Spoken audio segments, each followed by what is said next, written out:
Yeah, me, I'm getting back rubs from these leather seats. Yeah. Negotiated equity positions you'll never be. Nigga. Rap sheet full of felonies. Yeah. Status symbol on my set of keys. They say it's like everything else. Africa was full of natural resources. What they do?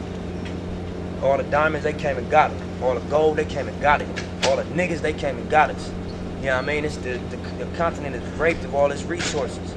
So, you know what I mean? I guess the word they call it is colonialism. When they come and colonize your land and take the resources. That nigga just thought you was a regular gangbanger. Yeah, you know, like I using said, words like that. Yeah, I'm just, you know, we said it earlier. Like I educated myself. At one point I was ignorant and lost, but like you got to know yourself before you do anything. Before you can make a record, before you can have an opinion, you got to know yourself. So, you know, the same thing going on. Young black nigga trapped and he can't change it. Know he a genius, he just can't claim it. Cause they left him no platforms to explain it. He frustrated, so he get faded. But deep down inside, he know you can't fade him. And I've had that thought myself, and I'm sure these young people coming up trying to put two and two together, deal with that, you know? So that was just an honest reflection on my mentality before I was embraced by music and, you know, got recognized and started to make money off of my own. Above all, create something to be proud of. That's my goal, that's my mentality with all my projects. To be proud of the motherfuckers forever, not for the moment when they splash and they getting talked about. Forever, I can go back and listen, I'm proud of it, still.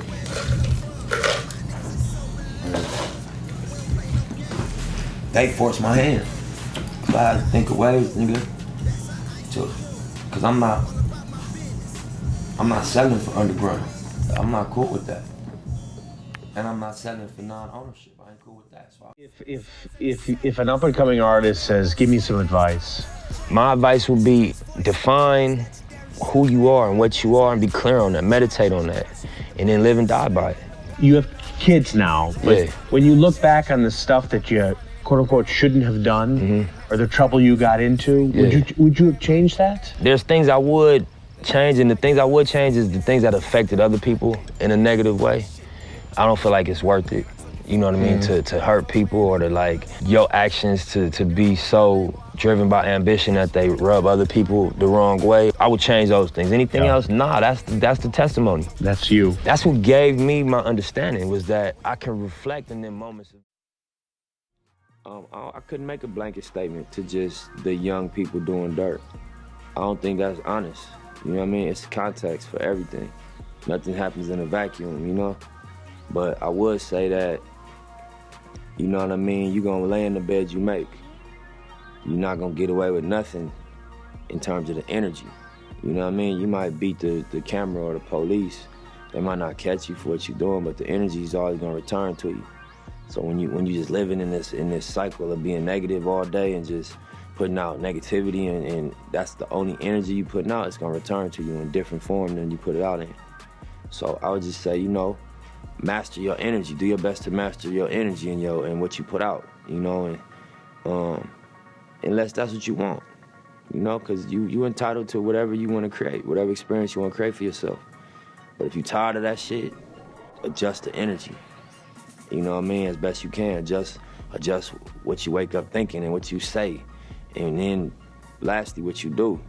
And that's not an easy thing to do because it's such a pressure in these areas to just go by the way things are. But, you know, it's a lot of examples that you could look up to as young kids in the streets. You could look up to Rick Ross wanted me to ask you a question. Okay.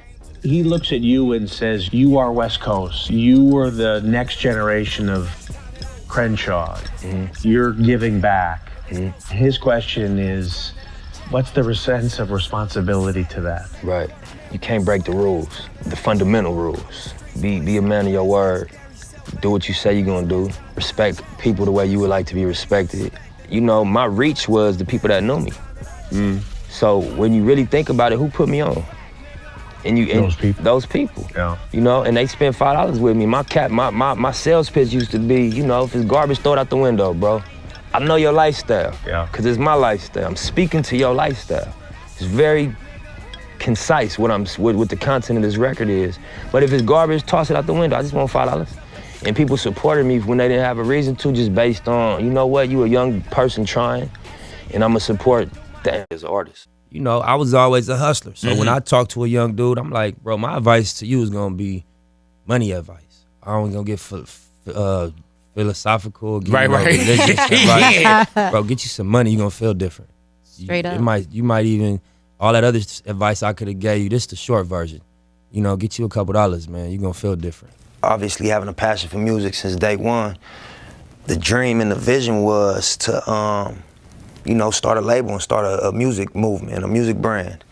And then just thinking like, as a chess player, you know, assuming that we would have success in music, the next thing became, dang, what would we do next? And just looking at the blueprint that people like Jay and Puff laid, we like wanna, you know, offer our opinion into fashion. Yeah, so the actual brand, the name of the brand obviously is the Marathon, and it just stands for endurance, it stands for staying down, it stands for like not quitting, accepting the ups and downs of whatever game you commit yourself to, and riding it out, you feel me? Because, you know, that's the reality of, you know, success or greatness, that it come with a roller coaster ride, you know? So I think that anybody could apply the Marathon concept to what they do, if it's sports, if it's fashion, if it's music, if it's hustling, whatever, you're on a marathon, you know? So to make that the basis of our, you know, fashion line, I look at it like, you know, we honor the people that ain't quit. We honor the people that stayed down. The walls. Nah, you know what I'm saying? We used to have a studio set up here, you know what I mean? And just motivation on the wall, you know what I mean? We brainstorm, round table. A lot of times if we ain't at the studio, we ain't at the shop, we come on Madden, you know what I'm saying? You gotta all money in, you know, stay focused. Quitting is not an option. 6 O's make $1 million.